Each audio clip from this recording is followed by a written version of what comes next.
In the very beginning, when the world was brand new, God created a stunning garden called Eden. He placed Adam and Eve, the first two people, in this garden to take care of it. The garden was a flawless and delightful home, teeming with marvelous plants and animals. Adam and Eve had the freedom to eat the fruit from all the trees, except for one. God specifically instructed them not to eat from the tree of knowledge of good and evil. One day, as Eve was strolling through the garden, a clever and sneaky serpent approached her. This serpent was unlike any other because it could speak and was more devious than any other animal God had made. The serpent engaged Eve in conversation, questioning whether God had truly forbidden them from eating any fruit in the garden.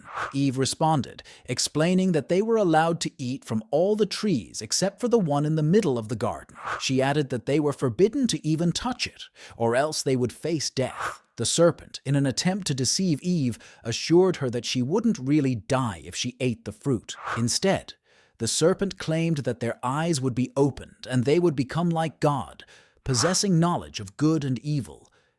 Eve gazed at the alluring and delicious fruit, enticed by the idea of gaining wisdom like God. Ultimately, she succumbed to temptation, took some of the fruit and ate it. She also offered some to Adam, who ate it as well. As soon as they consumed the fruit, something within them changed.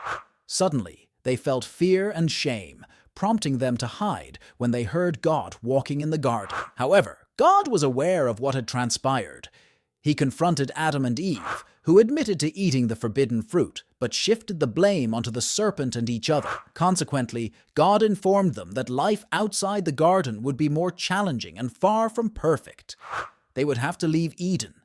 Despite this, God still demonstrated his care for them by making clothes out of animal skins. The serpent also faced punishment.